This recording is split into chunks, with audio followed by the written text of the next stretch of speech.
Hello, I'm Katie Wilcox, Operations Executive at Society for the Environment, and I am delighted to welcome you to a special episode in our podcast series, EnvCast, Environmental Professionals in Conversation. In the UK and beyond, the Society for the Environment champions World Environment Day, a UN initiative which takes place on the 5th of June each year. World Environment Day provides a platform for global education and inspiration, shining attention on a particularly pressing environmental theme. This year, the global theme for World Environment Day is Only One Earth, sending the simple message that this planet is our only home, and we must live in a way that protects it for today and into the future. The theme has its roots in history, as 2022 marks 50 years since Only One Earth was the motto of the 1972 Stockholm Conference on the Human Environment, and then the theme for the very first World Environment Day in 1974. We hope this special podcast will help stimulate action to help protect the environment. After all, there is no planet B.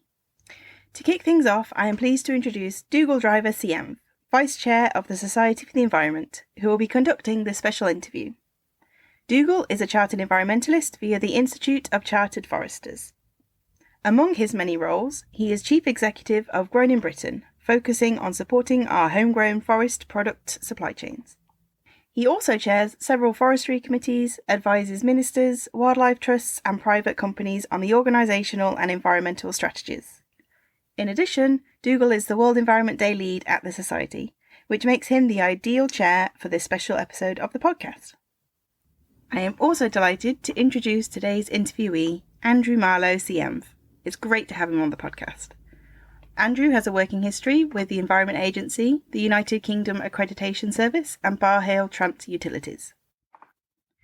He is currently an independent consultant providing expertise to clients in carbon and energy reporting and the development of environmental management systems to a number of organisations.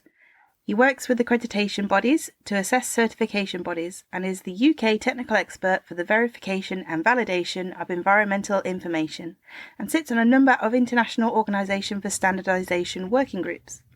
He is a full member of the Institute of Environmental Management and Assessment and a registered IEMA environmental auditor. Welcome, Dougal and Andrew. I will now hand over to Dougal for the interview. Thank you, Katie.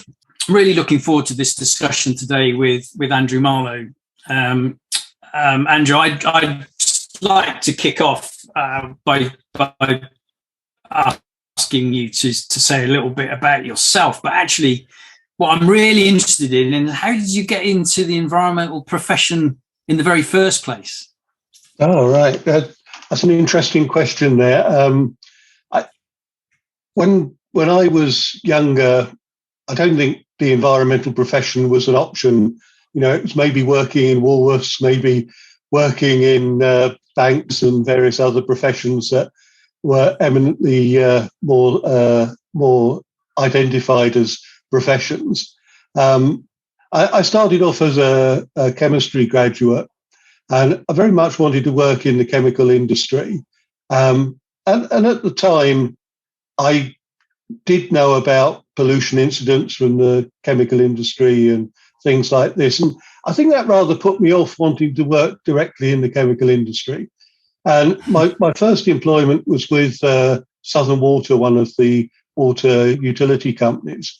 And I was at the forefront of taking samples and monitoring pollution from other companies. And it got me thinking that, you know, this is a worthwhile profession to be involved in, something that not only gives you an interest and stimulates your mind and gives you a buzz each day, but also something that can help others. And I'm very much a help other kind of person, if you like. So the opportunity to be able to, you know, protect others from pollution or to ensure that their water quality was drinkable really resonated with me. And then, you know, I've moved on from the water company, although I circled back in it just recently in the last 5 years. And I then became a regulator working in one of the predecessor bodies before the Environment Agency, making sure that waste wasn't fly tipped in places where waste shouldn't be found, dealing with hazardous waste, which again sort of resonated with my chemical background, and my interest in chemistry.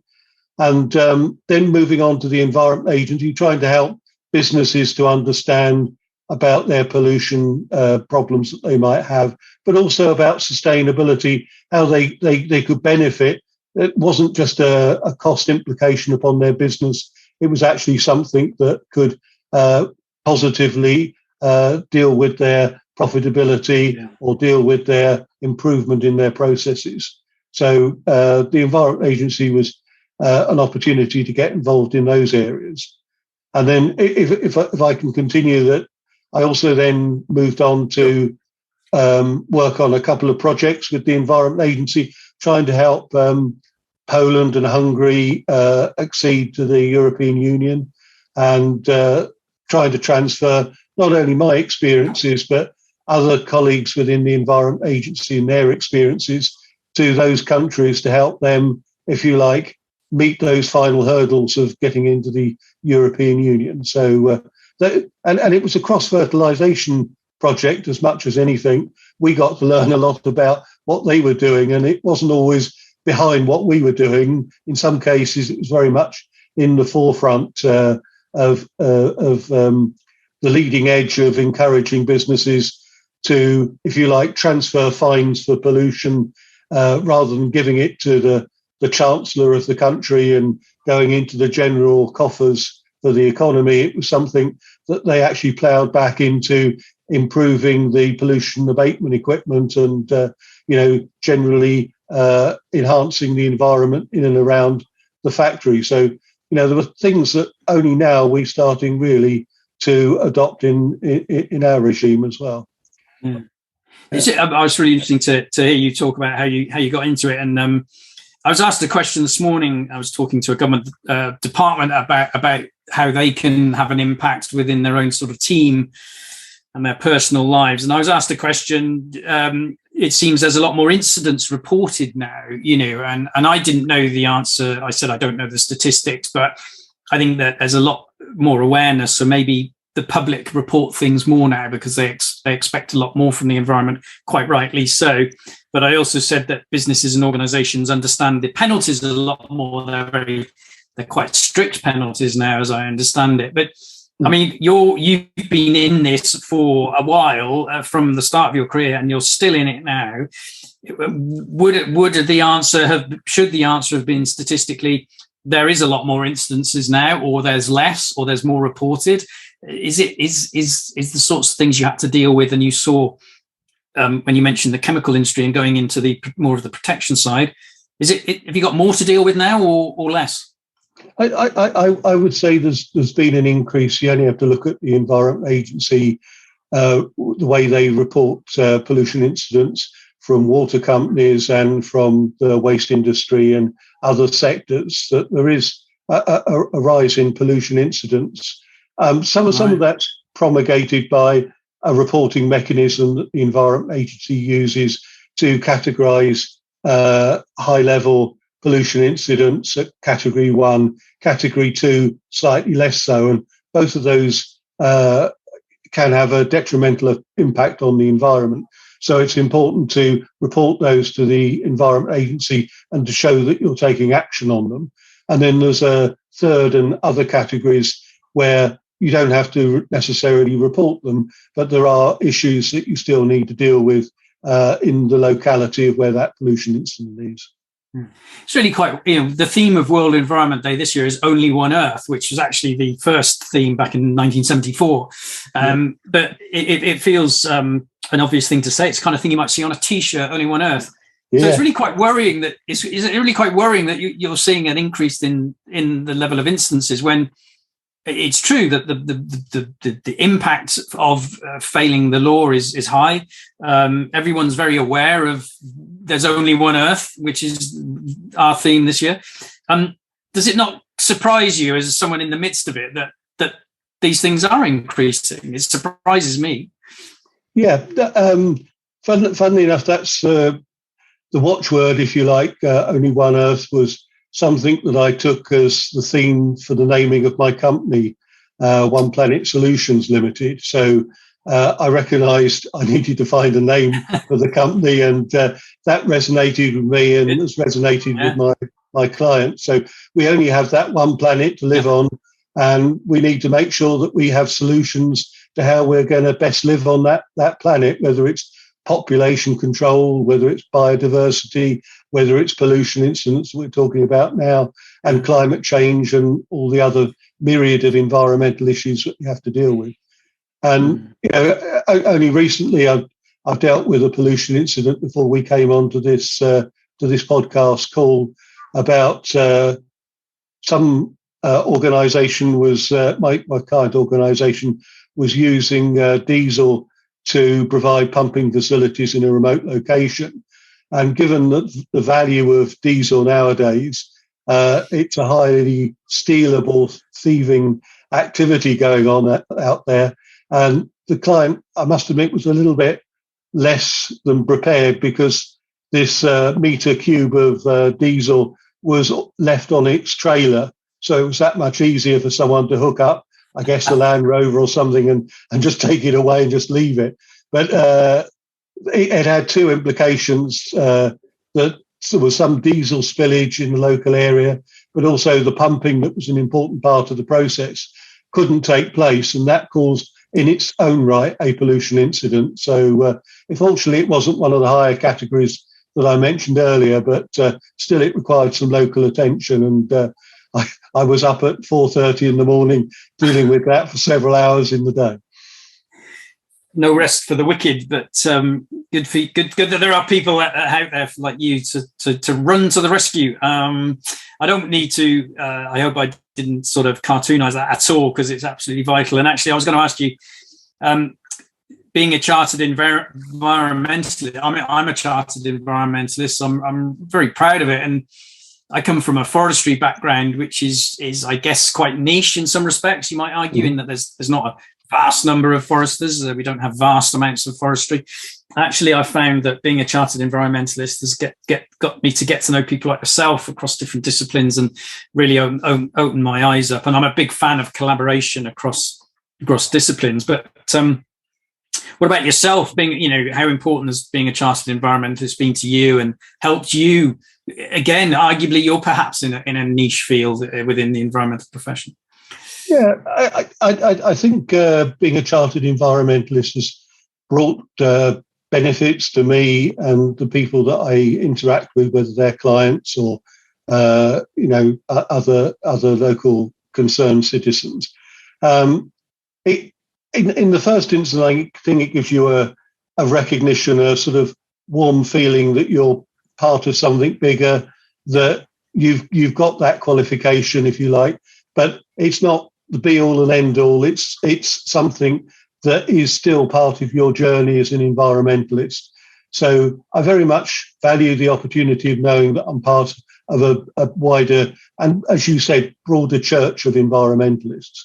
And it sometimes is difficult when people look at, say, my email subject lines, or they look at my email signatures, or they look at some report that I write and I put CEnv at the end of it, end of my name, and they ask, what is that? And I explain it's a Chartered Environmentalist qualification. And for some of them, they don't actually know that exists. They're well aware of chartered accountants, chartered engineers, chartered most other professions. And I still think we have a communication gap to put it out there that, being a chartered environmentalist is a real thing, if you like, and something that should be considered to be the kind of person you would want to employ either as an employee or as a contractor to be able to help you understand more about your environmental and sustainability concerns.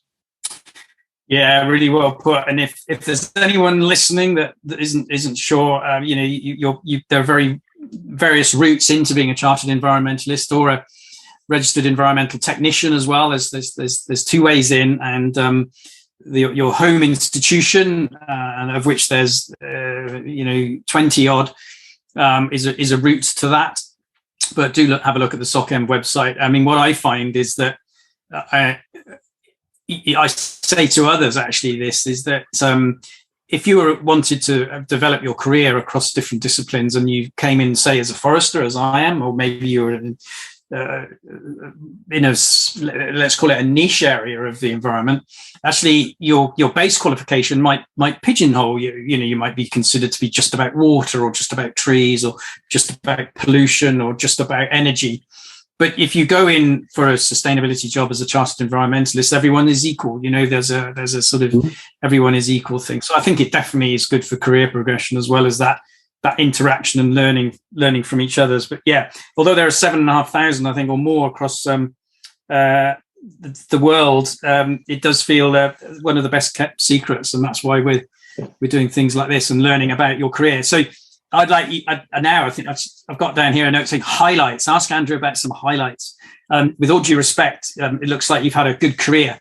There must be some highlights along the way there, Andrew, that you might like to share with us. Yeah, the earlier introduction, I guess I didn't finish that.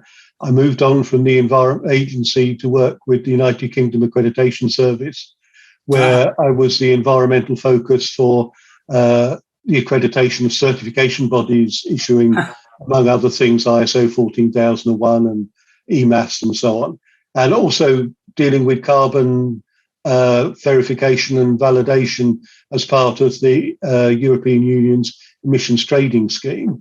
And I think there was a lot there about the way in which businesses see the environment, and whether they're looking for a badge on the wall by having a certificate to demonstrate that they are environmentally credible, and whether they're doing that for slightly less than purist reasons, that they're doing it just to get a contract, or just to have another piece of paper to stick on the wall.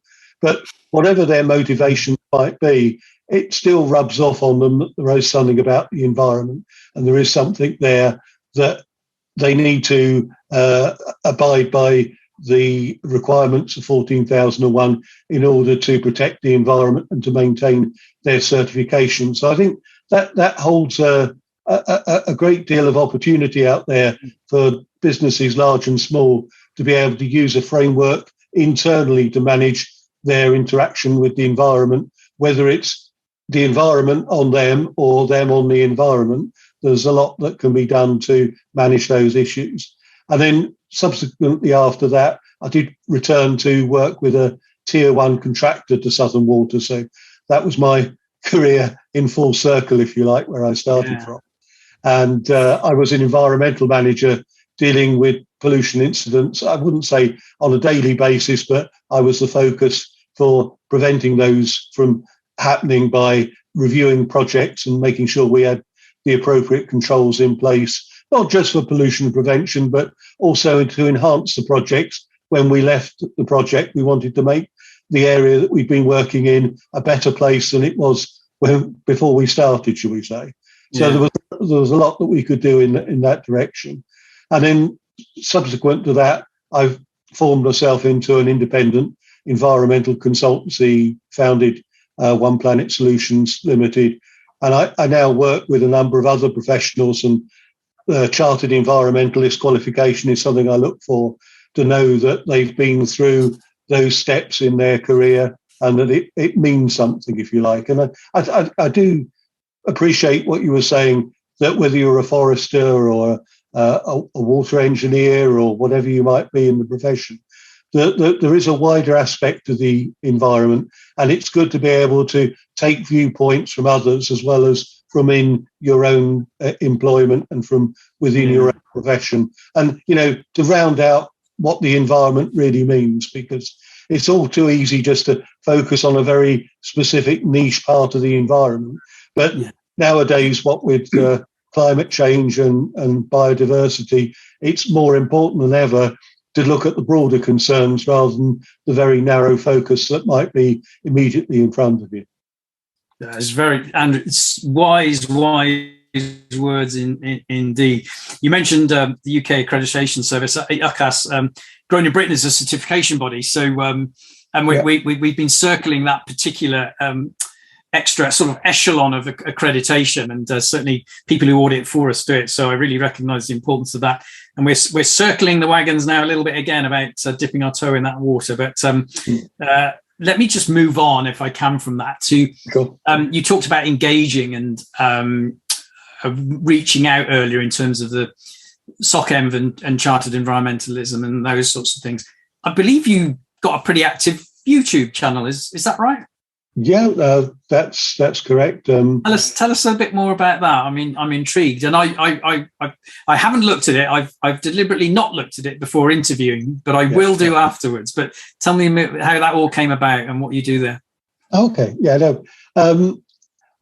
For me, communication about the environment and about what it means and about what I do and what others do, I think is a very important aspect of being a chartered environmentalist. And I don't think we always get it quite right. And, I was reflecting earlier today, the Netflix film Don't Look Up was all about communicating something that was a terrible disaster of this big, huge chunk of rock coming at us, and it was going to wipe us all out. And people were debating contrary views to what needed to be done. And I do think as an environmental profession, we do need to be clearer about the communications and also maybe cut off some of the less helpful discussions when people say, oh, yeah, but climate change isn't real, or where's the evidence? I've not seen it. So there's a myriad of evidence out there. And I thought during my COVID lockdown, I should try and do something in a slightly different direction. My opportunity for going out and helping clients in a very direct, hands-on way was a bit stymied by the lockdown restrictions that we had. And I thought, what can I do? And my son said to me rather unhelpfully, "You watch a lot of YouTube, Dad, don't you? You're wasting your time watching all these things." And I said, well, no, there's lots of very useful things there, not just about the environment, but about other topics that I'm interested in. And he said, well, why don't you do something yourself? Why don't you tell them all about the environment the way, you think it would be helpful for them? And so I started my channel during lockdown. I think we've got probably nearly 80 odd videos up there at the moment. Some of which are, very, very specific, like what is 14,004 and is it useful for you? But there's others where I went to COP26 to the green event to be able to see what businesses are doing to deal with the very real impact of climate change. And so there's a couple of videos there from my preparation, my going to COP26 and some of the interviews that I had with the people there. JCB were having an exhibit of some of their diggers that were hydrogen powered and, the benefit that brings to some of the projects that they're working on. And, seeing the very inspiring work of Sainsbury's in terms of the food that we eat and how to make that more climate friendly and or sustainable in the environment. And even circling round to younger people, there was an exhibit by Microsoft with an Xbox and Minecraft, and they were explaining that they were working on a project at the time, a little bit hush-hush with the Environment Agency, and trying to replicate the floodplain in and around Preston up in Lancashire to show what the impact is on the environment and what human habitation has on that water environment, and the fact that you could use Minecraft as a learning tool as well as, if you like, a gaming tool, and be able to capture the imagination of young people in that way. Yeah, it's a big thing. So how do we access the YouTube channel? What should people search in order to make sure they land on your channel and not Minecraft itself and waste 2 hours on that? Yeah. I titled it EMS Mastery. So if you search for EMS, which is Environmental Management and Sustainability Mastery, giving you the tools to be able to master those twin aspects of environmental management and sustainability, then you should be able to find it. And I'm sure I can give a a link so that it can be linked to the video and the podcast that we're making today. Should we give a challenge to our CEnv colleagues now? And there will be a link that will float up somewhere onto the screen right now that people can see or something. That might not be possible, but yeah. There's an accompanying website, emsmastery.com, that has the videos in word and picture form if you find it easier to be able to review information in that way. So we all have different learning styles, and video being one of them. And indeed, I very much benefit from videos and podcasts. If I'm out on a walk, I catch up on the podcasts from the society, but also from other providers, IEMA and ENVs and so on. So it's always good to have something to be able to stimulate the mind and keep you current with the issues. Yeah. I mentioned earlier I was talking to a government department, and they wanted to know what they could do. And this is a department that actually looks after another arm's length bodies for government. And I said, well, there's a couple of things that the society does actually, or has projects around, which is employer champions, which is something that businesses can be sort of champion employers for the sort of things that CEnv family cares about. But the other thing was having a chartered environmentalist on a board, and a professional environmentalist on every board. And I don't know what I don't know what your thoughts are on that, but it was really interesting that they clearly hadn't thought that that was possible, vital, necessary. And they didn't decry it. It was more questioning, because you can imagine, well, there's only so many places on a board. You have the finance person, you have the operational person, you have the maybe HR, you have the CEO, you have this, that, and the other. What about the environmentalists? And my answer to that was, well, it's either a crisis or it's not. Yeah. It's either a crisis or it's not. And all those other things are rather insignificant if we're actually not around in 100 years' time, because it's all too hot. So I don't know what your thoughts are on that. That's sort of how organisations should, not rely less on people like you and me from the outside, but actually build it into their own, high level, top level systems. Yeah, and I think that's the utopia that we should be aiming for. That almost you make yourself and our profession redundant, or at least transition to something different, if you like. Yeah. So in some ways, the other professions that you mentioned, like finance and so on, they always have a seat on the table. And it would be really great if the finance person could appreciate the environment just as much as they could appreciate their own financial profession. And, I'm sure you and others have heard of the triple bottom line and looking at value, not just from a financial perspective. But that utopia probably isn't really here just at the moment. And I think it is good to have, if you like, hopefully not a token environmentalist, but someone who is there in their own right with their own expertise and their own background, which is at a similar level to the other participants in that committee or whatever that might be, so that they're there to be able to put a very valuable point across. And, to some extent, I've succeeded probably in two of my clients by making sure that I'm almost redundant for their business, because they've actually grasped the environmental issues. They really get sustainability, and they've gone off in a direction and dealt with it. So, one client I mentioned about the climate change and how it's important to understand your carbon footprint and be able to mitigate and adapt your processes and procedures to be able to minimise those carbon emissions. And I was quite pleased that I thought, oh, good, this is going to be a revenue earner for me, lots of work that I could do in and around this area. And I came back in about 6-9 months, and they'd already characterised their own footprint. They already had subscribed to the United Nations Climate Neutral Now project, and they were already buying into the issue of offsetting by planting trees in forests and so on. So, they very much got the issue very much from, the small conversation that we had.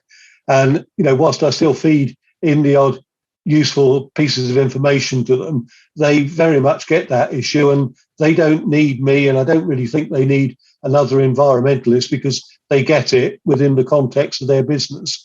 But that's maybe a very limited example, given that the economy in the UK is built up of many large, medium and small companies who, for them, the environment is not necessarily a pressing issue compared with some of the demands that we've got about energy prices and inflation and all those other economic drivers that seem to keep CEOs up at night. But if the prospects of not being able to get their vital products to market, or to get their raw materials because of climate change impacting on them in the next 10 years, and their businesses could fundamentally go out of operation because of that, then I think they would spend a bit more time dealing with those fundamentals and, building a good, sustainable platform for their businesses. Yeah, I couldn't agree more. I'll get in touch with you separately about carbon offsetting, because I'm involved a little bit in new woodlands in the UK for nature-based solutions, as well as carbon and many other things. And so really a really interesting topic that Grown in Britain's moved into, from existing woodlands and forest products now into woodland creation and what that can do. And in that process, I've found I've had to do a lot more collaboration with other professions, understanding, the investment markets, these commercial organisations that might want to offset, and understanding how people make decisions around offsetting and mitigation. And it's really, really interesting. And I think you're right. I think there are leaders and followers, and the mandatory is important in some respects, and there's quite a lot of voluntary action. Collaboration is a word I used there. I think it's really important. I suspect sometimes in your business you might be a bit of a lone wolf. You're sort of working on your own, working directly with clients. But do you value collaboration with other professions? Do you let go to your client? You described this lovely situation where they don't need you anymore. Do you also bring in other people to support what you do and work together? Do you think that's important? Yeah, no, I certainly think that's important, not just for my business, and as you were saying, for your business and many other businesses, to be able to have more than the power of one, having the power of many. And there's certain disciplines that I don't profess to have competence in terms of an environmental practitioner. So for ecology surveys, I had a client contact me today wanting an ecology survey, and I would run that through my business by working with associates to be able to deliver that project.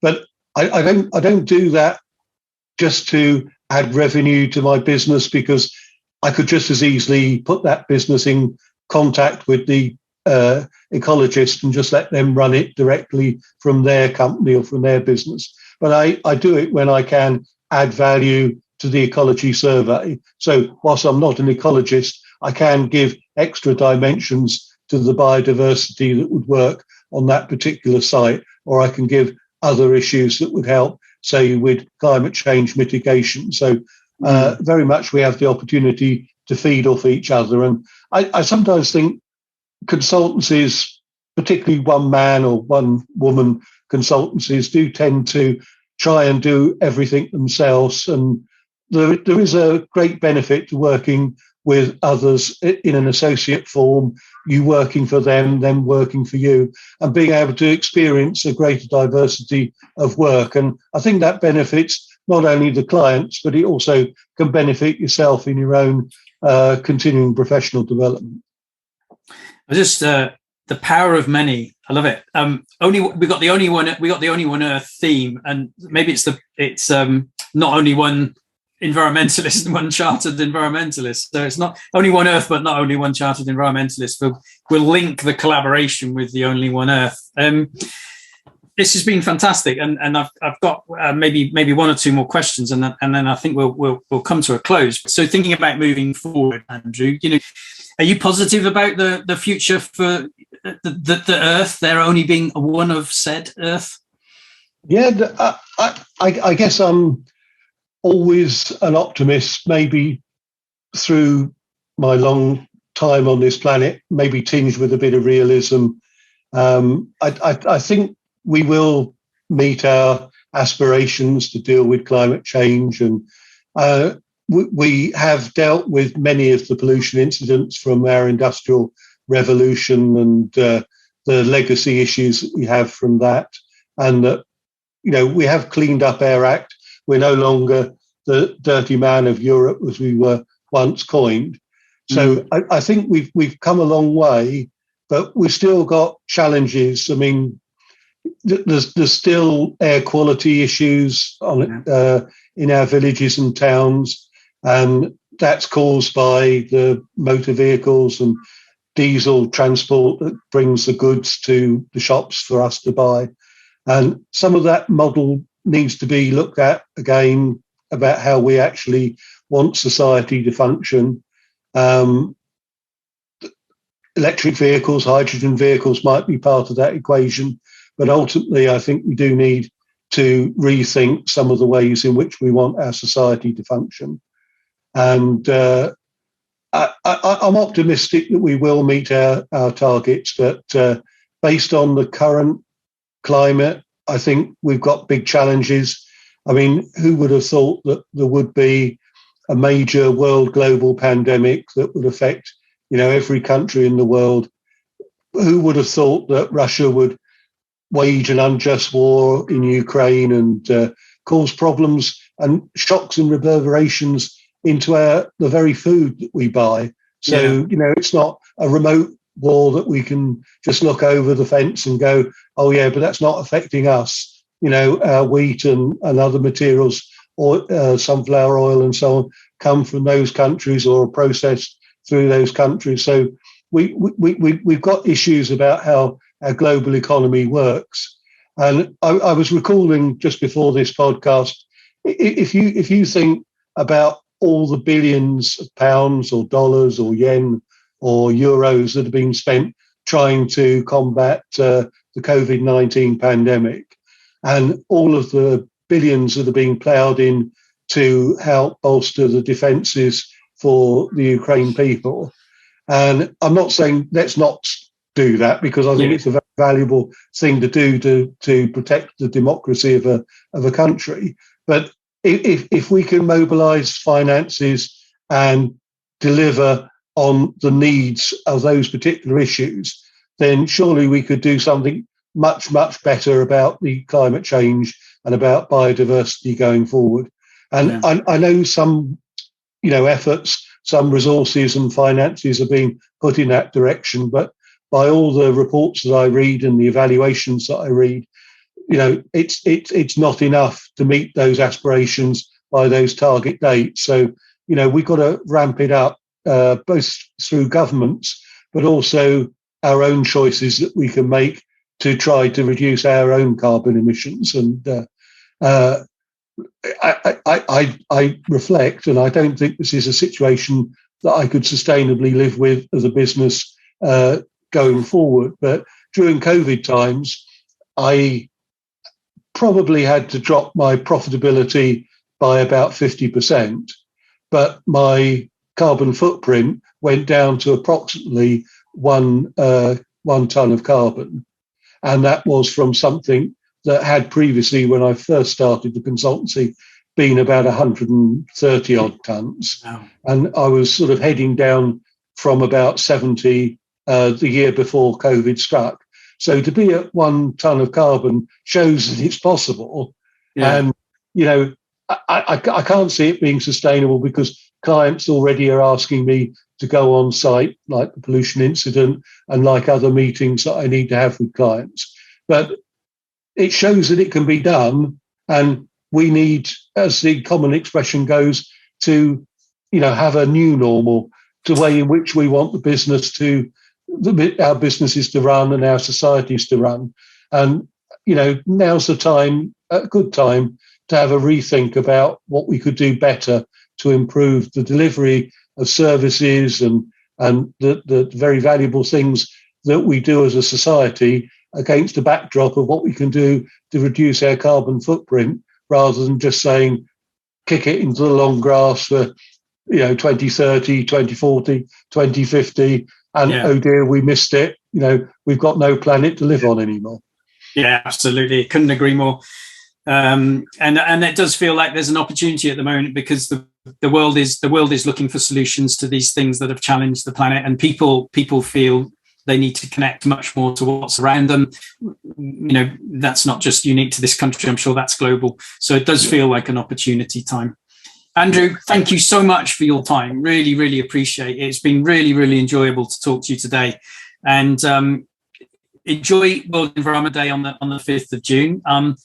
Brilliant that your business is already aligned with the theme, Only One Earth. And thank you again.